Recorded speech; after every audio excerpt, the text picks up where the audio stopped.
Well, hello everyone, and welcome to the December tip of the month. I just returned from a really fun workshop that Ron Madra and I did out in Patagonia. And today I want to talk to you about frequency separation. I started in this week editing kind of seriously a lot of my images, and I came upon this one from the very first day we took the group out. This was the very first afternoon on the trip, and we started at Los Glaciares, National Park in Argentina. This is the Pietro Moreno Glacier. And the first thing you're going to notice here is I've got some dirty ice, and I don't really like it. It doesn't look nice and fresh as the ice back up in here looks. And the only reason we can kind of figure that that happens, a lot of the glaciers out there look this way. If you've ever been to Patagonia, you know that it is inherently a very, very windy environment. And I think when this ice calves, as it does, and you can see some of the calving in front here, which really kind of drew me to the picture with all these layers, you can see that with wind and dust and dirt blowing around, a lot of it's just going to attach itself to the ice. Thus, we get the dirty kind of looking ice. But no fear, because with frequency separation, it's going to allow us to take care of this in a very surgical manner. I think a lot of us, if you've never heard of frequency separation, would probably try to come in with the clone tool here. Excuse me. And I'm going to just sample and try to click, but that's a way of doing it, but you kind of mess up the underlying pattern. You can see like there's a streak here, and I'm going to come back and take that out of there. And this is not the streak, but a crack coming down here, and I don't want to disturb that crack. So how do I go about doing this? Well, in the TK panel, Tony Kuiper, and I again highly recommend this panel. I'm sorry I'm not an affiliate with Tony. I've known him for years, but I want to actually take all of this out of here. And we're going to start from scratch. But the panel itself is going to be one of the most worthwhile investments you can ever make. It's $29.99. I think it intimidates the heck out of everybody who tries to use it for the first time. And here's what I would say. You're looking at all of this and you're going, oh my gosh, what does this all mean? How do I start? How do I use this thing? He sells some great videos along with Sean Bagshaw, who has created these videos. And you need to work with the videos. They'll get you installed. They'll get you up and running. It's very simple. It's not a huge investment. He even does some package deals with Sean on the videos. And I highly recommend you take a look. If you're serious about your landscape photography, I've always said 50% is what we do in the field, capturing the image, but 50% is back here at the computer and how we go about putting this all together and displaying our work. So let's dive into frequency separation. If I come down all the way to the bottom of the TK8 panel, there's a little TK with a play button. And if I click on that, this is where our actions reside. And Tony has broken these up under actual actions and then color and then blend. So there's a very powerful, it would take me a lot of videos just to get through all of this and show you. Here's the one we want to go with today, frequency separation. And when I click on that, I'm going to get a little Gaussian blur box that comes up. This shows a radius of 10. 90+% of the time, I will just go with what the Gaussian blur box selects. I'm going to click OK, and I'm going to direct your eye back over here to the layers palette. And what you're going to see is, it's created a group called frequency separation. The blend mode has changed from normal to pass-through. And then you have two layers. And I'm going to show you how to work both of these layers, a texture layer and a color blur layer. So we've got two images we're going to work on today. The first one is going to be this ice image. I want to get rid of this dirtiness on the ice. So to me, that's a color issue. Okay, because we have the blue of the ice, we have the ugly brown and dark of the dirt. So all I need to simply do is click on the color blur layer. Now you're going to see by default it changes to normal. Don't worry about this. This is all going on behind the scenes for you. You don't have to worry about any of this. So I'm going to work on this streak here to begin with. And what I need to do is I got to select this color. You can see by default up here, we're always black over white or white over black. I want to select the color. And the way we do this is we type the I key, or just come up here and select my eyedropper tool isn't up there because I've probably chosen something. Oh no, it's there. Excuse me, right there. It is there. But if it's not, just type the I key. So I'm going to find something along this dirtiness, which would be right here. And when I select, I'm going to click and hold for a moment to show you this. The outer circle turns gray. The inner circle turns the color of what I'm selecting. And that puts that up here on top, means it's the dominant color of what we're working on, no other color. Now I'm going to change B to the brush tool. And by default, Tony sets us up at an opacity of 50. That'll probably work for this. If it's too much, you can lower that down. And now, simply what I'm doing is I'm just painting. If I need to resample, if I need to resample, for example, I'm going to come down into another little shade of ice here. I simply go back to the I key, not the ice key, the I key. Click in there. Go back to B for brush, and I can paint in that color. I think I'll paint this whole thing so it blends a little bit more. We can come up into here, and we'll do this. I'll do this 3 or 4 times just to give you an idea. We'll keep speeding it up. B for brush. And you're just trying to get this stuff to blend. Okay? Just like so. And we'll come up into here. We're going to sample that, go back to B. Pretty simple. So you're becoming a painter, really. Let's work on this side over here. I got to find some clean ice. That's the key. You don't want to select from dirty ice.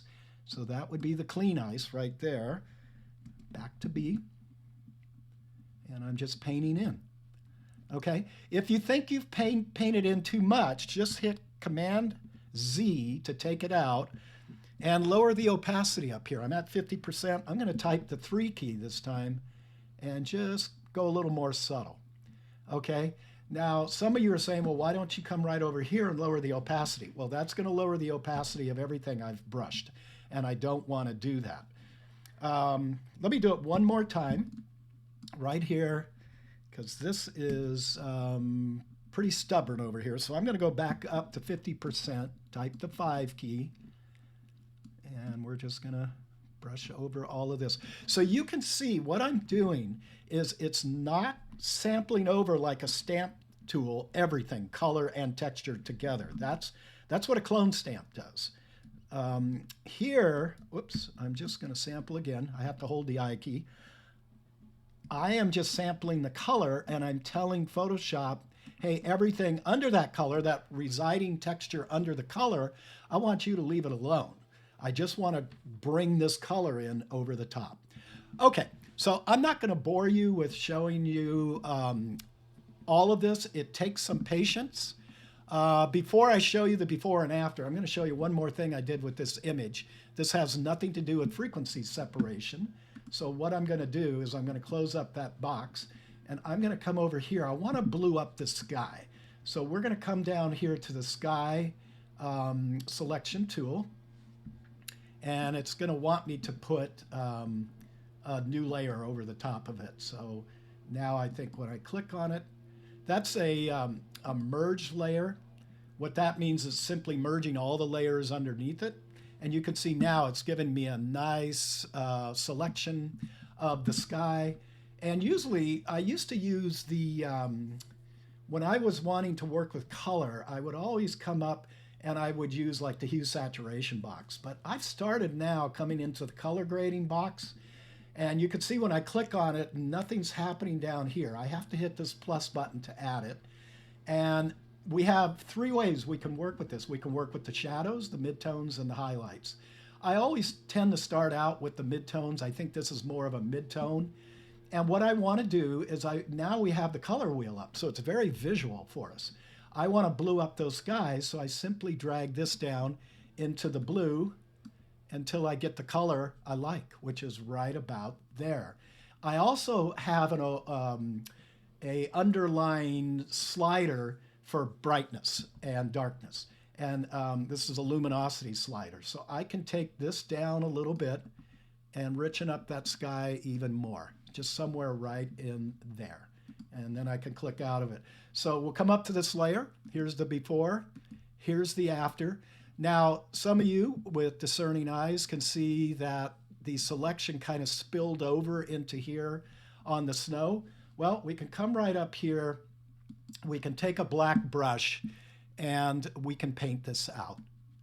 And let me take that out. That was very sloppy. And I'm going to zoom up on this first of all. Let's hit Z for the zoom key, or just click in the zoom key right there. And now let's go back to brush. And I will just brush this at about 50%. And you can see I could go up to 100% here. Maybe that would be more dramatic. And you can see I'm taking a lot of it out, probably too much of the blue out, but let's go down to 80%. You can play with this. That's the cool thing with the opacity. We've got blue snow up in here. And I'm not going to go around and do the whole picture, but you get the idea that I'm just taking that bluishness out. That spilled over on the feather. Let's reset this. And you would take the time, obviously, to go around and take all of this out. But, whoops, I'm going to take that away. I swiped up there where I didn't want to. As I said, I'm not going to bore you with all this. This was the working file. Here we go where I've gotten into my finish file. You can see I did a little. Once I go around and I take all the dirtiness out of the ice and I get my sky and my snow taken care of, you can see I bumped some contrast into this and a few other things. I would go ahead then, process the image. This is a raw file, not a lot of work in it at all. And here's the finished file that I would send out. Okay, so that is the first part of frequency separation. But as they say, wait, there is more. So here's a raw file. It took me a while this morning to find this raw file, but I went back to 2011 with a workshop I did with Gary Hart, his workshop out at Death Valley. And I found a morning that we shot on the dunes. And I know there was a windstorm the night before, but it didn't quite take all the footprints out. You can see where it kind of got it, but it didn't get it all the way. So no fear. Frequency separation to the rescue. I could, again, let's show you before we go to frequency separation. Click on the clone stamp tool. And this could be one way we could do it. But that looks really good, but I'm going to show you, I think, a better way, and that is frequency separation. So let's come back up, open up our frequency separation. There's our Gaussian blur. I'm going to accept it at 10 pixels. This time, instead of clicking the color blur layer, I'm going to click the texture layer. And what that's telling Photoshop I want to do is I want to now sample just the texture of the sand and not change the color. And you're going to see that I'm going to actually use a little bit of both in this situation. So Alt-Option-Click. By the way, Tony sets you up, if you look up here on the opacity at 100%, that's usually fine. Sometimes I find that a little too much. So I'm going to drop this down. You can see I'm getting a little bit of splotchiness in here. So I'm going to sample color from here, and I'm going to reduce this down to 50%. And you're just painting. That's really all you're doing here. You're becoming a painter. I'm going to come down below here, sample that in, sample that in. Now, I missed one up in here. So while we're doing this, let's do all of it. Oops, I want to sample here, and I want to sample here. Okay, let's try it on these bigger footprints down here. And let's bring that up to 100. Tap the Z key or the 0 key on your keyboard. And you can see it's not quite filling these in. So that's telling me it's really not a color issue, or a texture issue, it's more of a color issue. So we're going to go and click on the color blur. We're going to go back to our I key and sample the color, and then go back to our B key and look at that. Look at how beautiful we can just paint in. I'm going to sample again, I, back to B, and that may need a little bit of both there. Let's go back to here, we'll do this, and then we'll try it the other way. I'm sorry that keeps happening. My apologies. And we're going to go back to the B key for brush. Okay, now let's go back to texture. And let's sample the texture right there and bring that across. Whoops, that's not what I want to do. Hold on, where did we go wrong here? I want to make sure we're on the clone stamp tool. And we're going to clone stamp here. And we're taking that out. Voila, very simple. Okay, we're going to turn everything off. There's your footprints. Turn it all back in. There's the footprints gone. All courtesy of frequency separation. I apologize once again with the screen separating there.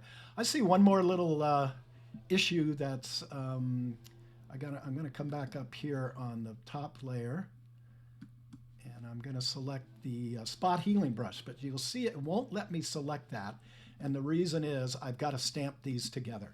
So again, on the Tonys, just come right here where it says stamp visible. Now I can come over here to the clone stamp tool, bring it in. It's that little dust spot right there, and he's gone. Okay, by the way, when you're using that tool, make sure that you sample all layers.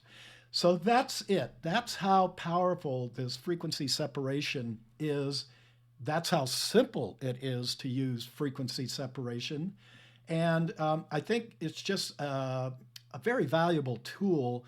I don't use it on every image, obviously, but when I get in situations like the dirty ice, or I'm shooting water that picks up an ugly, kind of muddy look, and I want to paint it out and keep it a little cleaner, I definitely go to frequency separation. If I'm shooting in fresh snow, or as we are shooting here on the sand dunes, and we get some footsteps, you can take those, don't have to fear it. You know how to take them out and not kind of mess it up doing it all with the clone stamp tool. It's far more surgical to do it with the frequency separation tool. So that's it, you guys. Ron Modger and Barry and I are off this Saturday to Monument Valley for a couple of back-to-back workshops that begin on Monday, where we feature environmental portraiture along with landscape. And the environmental portraiture is working with some of the Navajos who are going to dress up in the traditional Navajo dress. And we are going to shoot both from the rim. We have some horses involved along with the models. And then our group has been invited into a Hogan, which is spelled H-O-G-A-N. I hope I'm pronouncing that the correct way, right at the base of the left mitten. This is very exciting. It's the second time we've been able to do this. And I don't believe there's another group out there that has been invited. We're planning on doing this workshop again. These workshops are sold out. Next December, I will have the dates up as soon as we know that we have a permit secured, and just stay tuned. Hopefully by this next tip of the month in December, I can give you the fresh set of dates for that. So it's the holiday season. I want to wish everybody a very happy and safe holiday season. I hope you all find time to get out there and keep creating your amazing images that I see online. And I hope using frequency separation has kind of lit your interest to go at least get the Tony Kuiper panel and get started with it. As I said, you don't have to learn it all. Take it in sections. But there's a cool way of dealing with two issues we run across all the time. So until next month, all of you take care, and we'll see you then.